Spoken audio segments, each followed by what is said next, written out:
Do you need something from this one? All right then.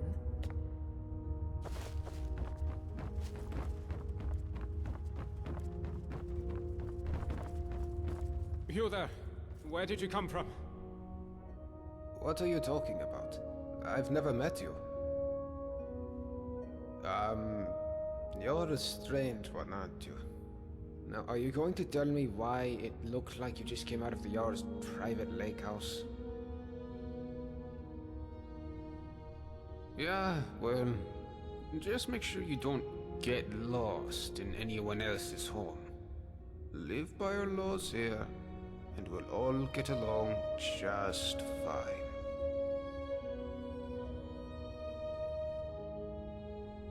Don't hurt anyone, don't steal anything. Same as anywhere else.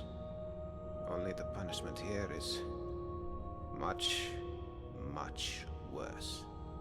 The Jarl can tell you more, and help you get settled in. Might even have some quarters for you. I can take you to him if you like. Suit yourself. You'll find him at the top of the Citadel. He's got the whole floor to himself. And his daughter. And if you have any questions about this place, I talked to Broll the Scholar. He seems to know a lot about a lot of things. See you around.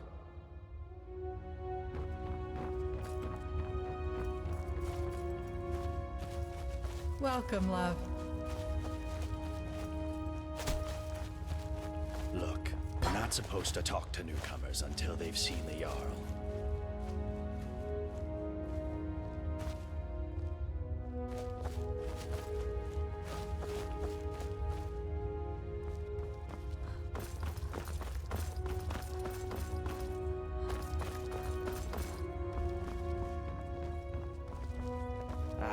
Newcomer. You should head on up to the Citadel. Make yourself known to the Jarl.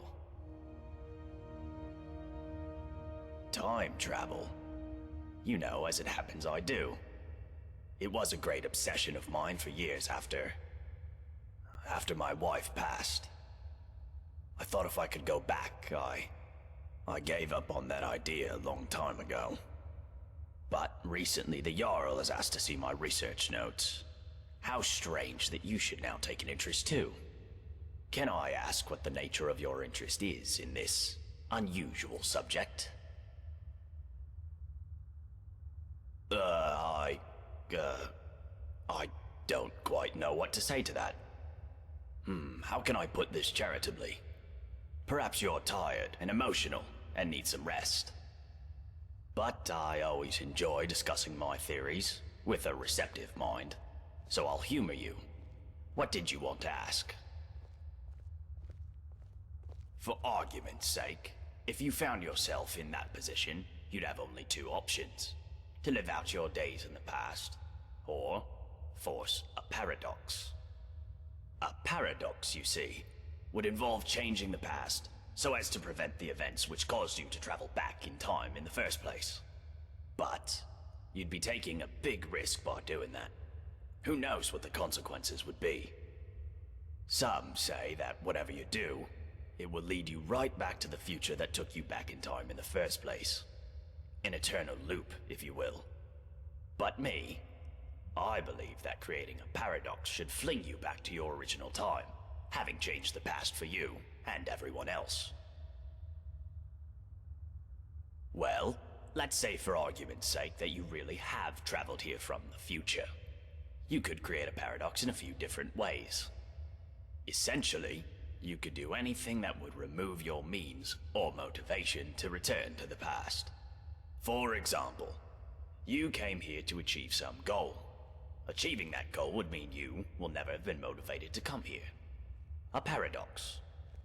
Or, if the thing that allowed you to travel back in time is still here, as a past version of itself, you could simply destroy it, I suppose. That would mean, of course, that you will never have been able to travel back in time. Another paradox. But doing so could have terrible consequences. But if you really are from the future, as unlikely as that is, telling me or anybody else what happens next could have disastrous consequences too. I think it's best if we talk about something else.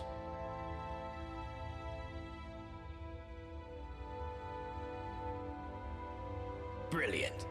What did you find in there? How terrible. But not unexpected. Narnabis was a reckless fellow. But did you discover something about the Dwarf's law?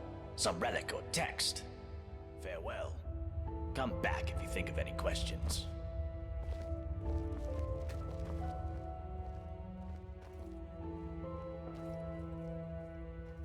Brilliant. What did you find in there? How terrible. But not unexpected. Narnabis was a reckless fellow. Hi there. But did you discover something about the Dwarf's law? Some relic or text? I'm Lukey. I'm what passes for an alchemist and healer around here. I'll be honest, I don't much care for dealing with people, or healing them, but I wouldn't trust anyone else around here with the responsibility. And I guess somebody's gotta do it, right? Oh, don't get me wrong, it's not that I don't like my neighbors. I don't like anyone. Stupid, untrustworthy, selfish, ugly creatures we humans are. But you know what? At least down here, people are on their best behavior most of the time, what with the dwarves' law and all. I mean, people are still bastards, but at least they have to be discreet about it. Nobody's openly violent, and nobody's ever stolen anything from me.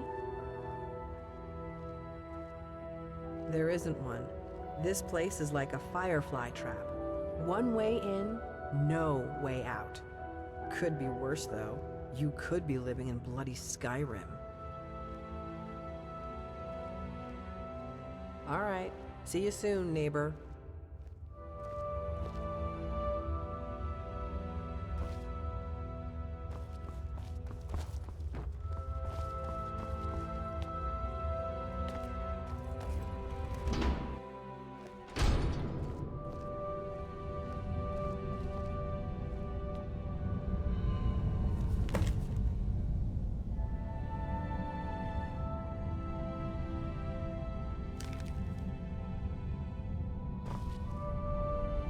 Welcome, newcomer. I trust you've spoken with the Jarl already?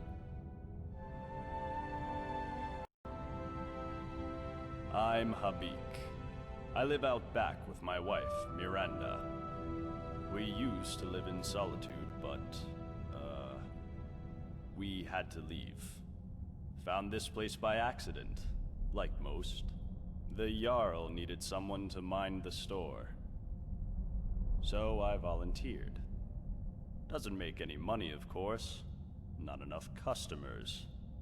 The Jarl says he likes to keep us busy and out of trouble. But of course, he and all his cronies in the Citadel never seem to lift a finger.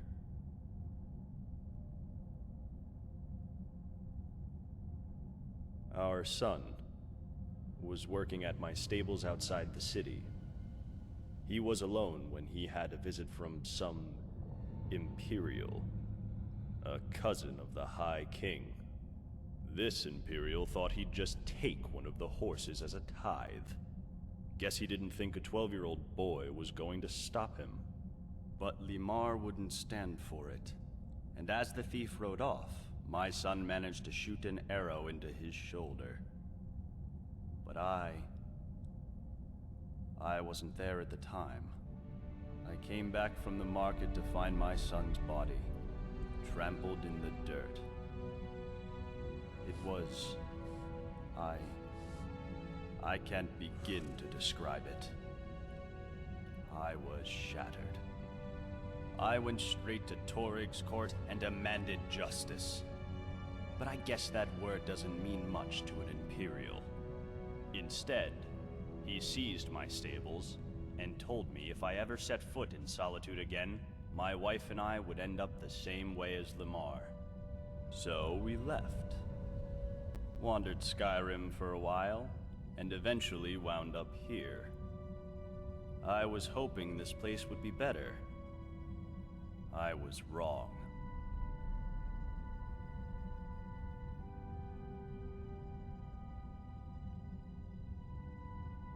I wish it was that simple.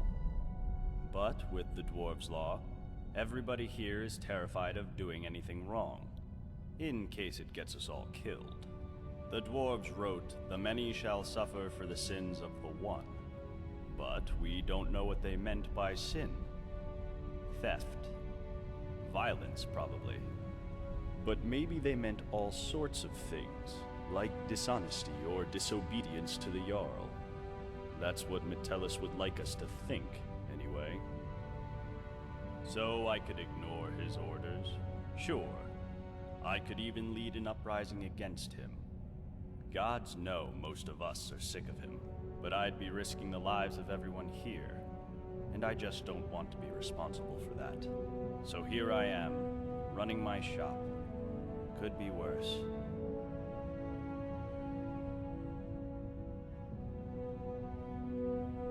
All right.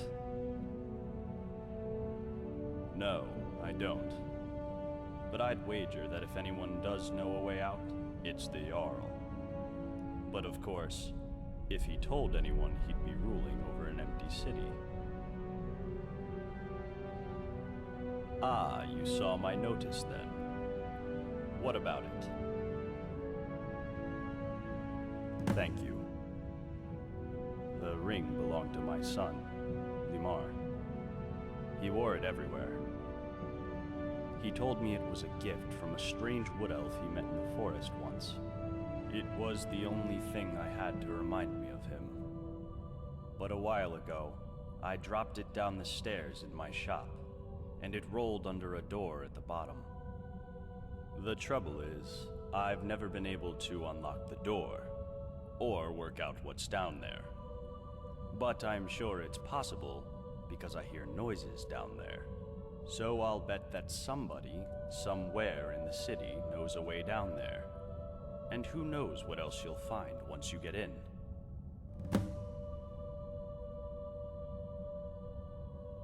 Only the finest clothes in town.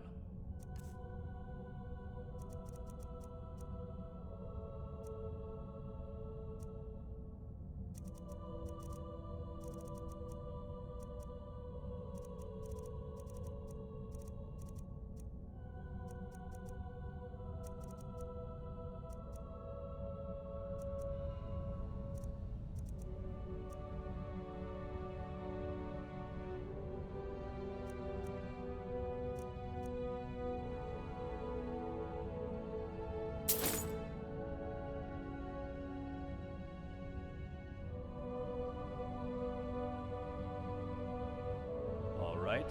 Thanks for stopping by.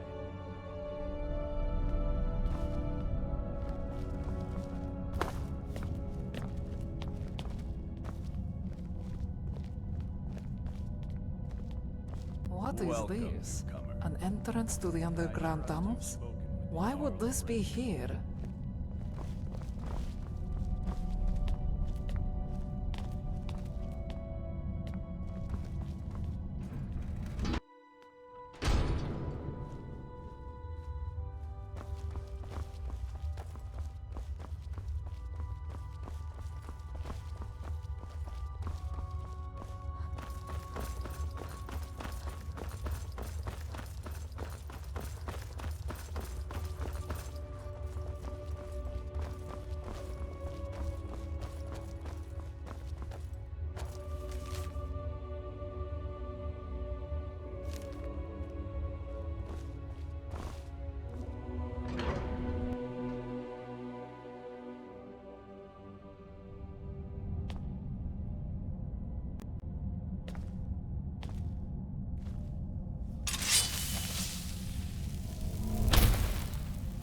Based on everything he said, the ring Habik lost means a lot to him.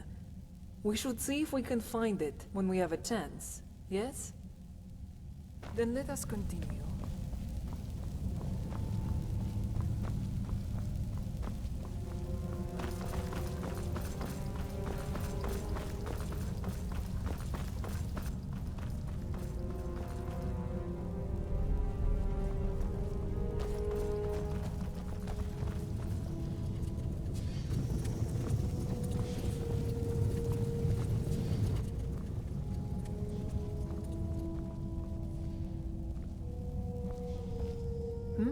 What is it?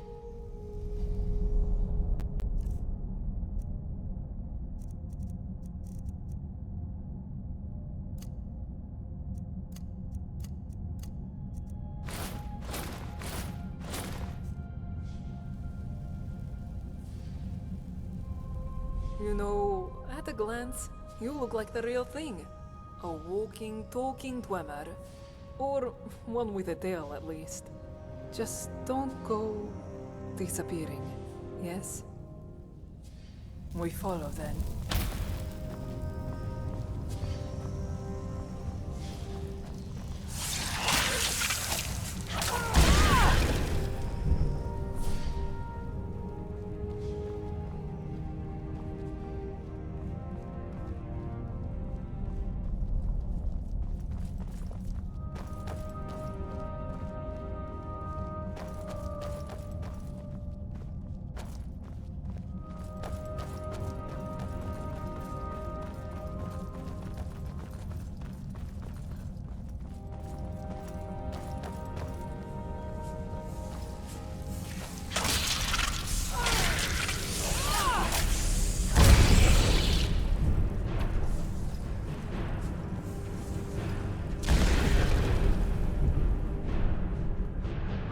Yes, what is it?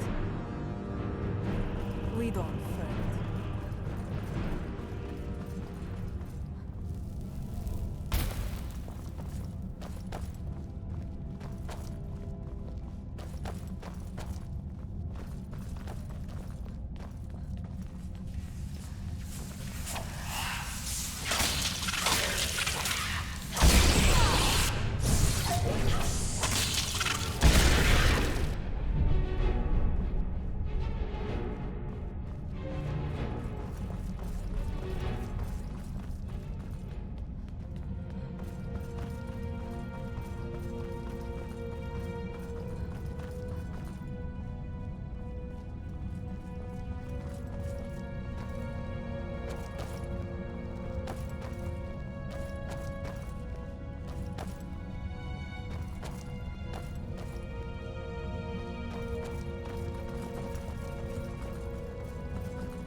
And here you are. I've been waiting for you, Dovahkiin. Of course, to me, your memories are an open tome. To begin with, I know you have taken many lives in cold blood.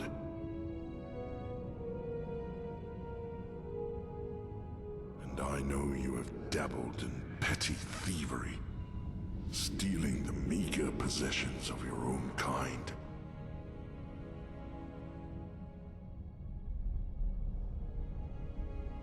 Liar. I know you have harvested the souls of the Dova, hoarding them, twisting them into an unnatural weapon against your enemies. I also know you have come from the future. And why is that?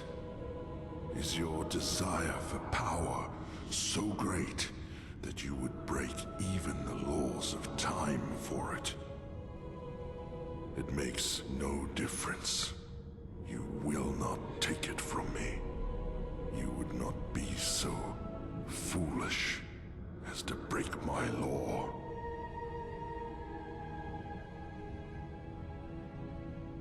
I mean, my law. I made it because your kind would be incapable of order, of peace, without it. That makes me the Arbiter. I am also the Founder. I discovered this site millennia ago, and the deposit of Ethereum beneath us. I laid the foundations, and I watched my children grow and learn and use the Ethereum to create marvels technological wonders. But they grew quarrelsome and used their knowledge to create weapons to use against their own kind, and worse, their own father. So I confiscated their weapons and declared my law that each and every one of my children would live in perfect order, or they would not live at all. And here I am, millennia later, still waiting for children worthy of this city. And for my patience, it seems my reward is a visit from you, Dovahkiin. Well, why have you traveled through time to come here? What is it you seek?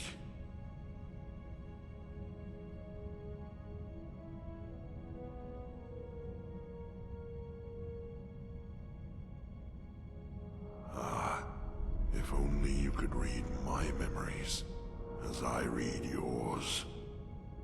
Very well. Ask your questions.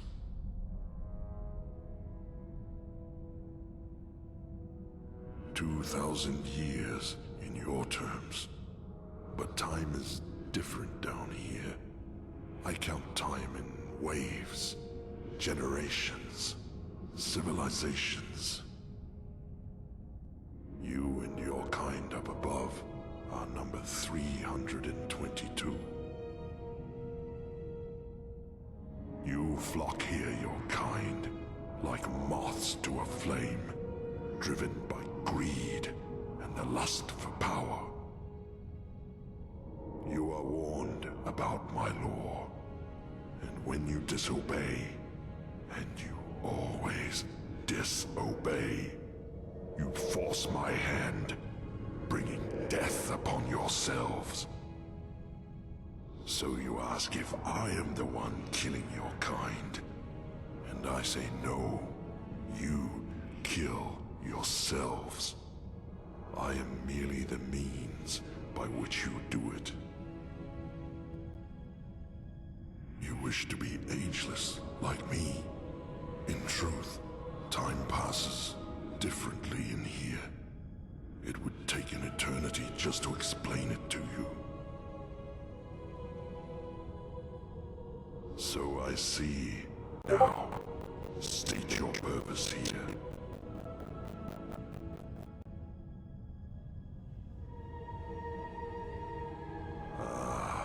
I see you have learned nothing from all this. Well, that will look.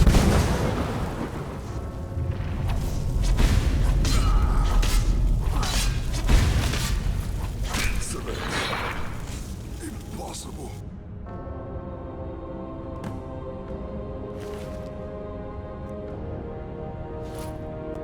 The Arbiter's Helm.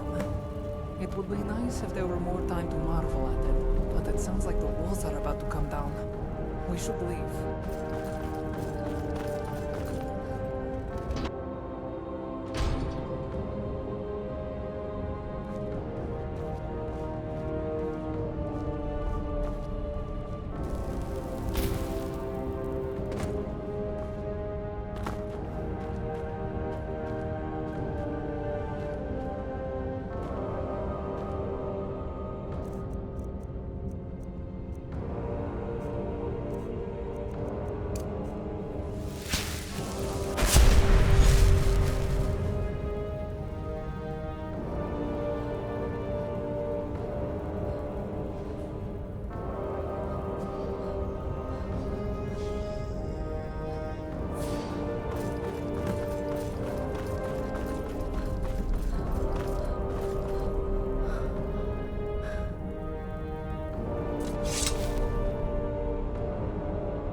from happening.